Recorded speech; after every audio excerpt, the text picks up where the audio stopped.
Hello, my YouTube grandbabies. I'm happy to be with you again. Did your week go well? One of my grandbabies, Super Freaky Bunny, who likes to be called Hanako because it means flower child, told me that she has a problem with her mother. She says her mother always forbids her everything, and when she tries to talk to her about this, it always ends with an argument. Then after the argument, she just lies in her bed and cries. She believes that her mother isn't interested in her, that she doesn't love her, and asks what to do. Well, Hanako, it sounds like you're very frustrated with your current situation. This is something many teenagers go through. It's hard to be under the control of another person and not be free to do the things we want to do.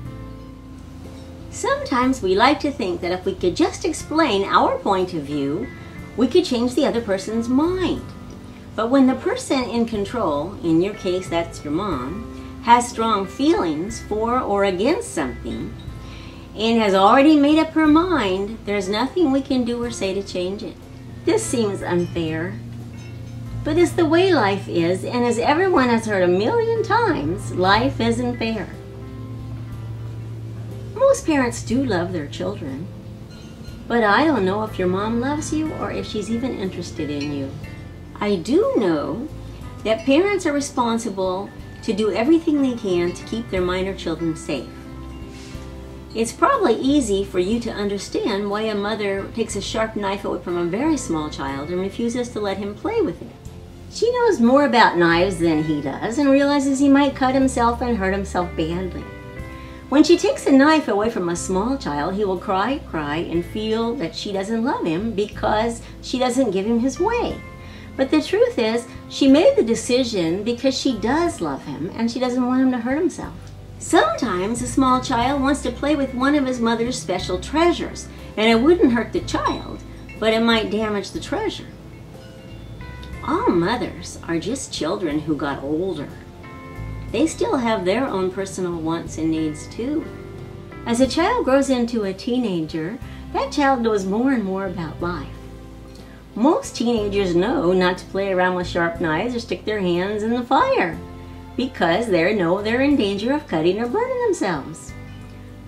But there are more sophisticated dangers in life. And sometimes parents know and can see those dangers because of their longer life, when the danger is no more obvious to a teenager than cutting oneself with a knife is to a small child. The good thing about this situation is that for a teenager, it only lasts for a few years. You will become an adult soon and able to make your choices without your parents' consent. However, nobody's ever totally outside other people's control. No matter how old we get, there will always be authority everywhere in life, from the police, the legal system, the government, and our employers. And a lot of times that authority is totally unreasonable. Somehow we have to learn to deal with unreasonable authority. And the place that most teenagers learn to do that is by putting up with the control of their parents and their teachers. This may not be what you want to hear, and I don't know if your mom is right or wrong. My advice is to do what you're told and work hard to be patient, because eventually you will be free of your mom's control.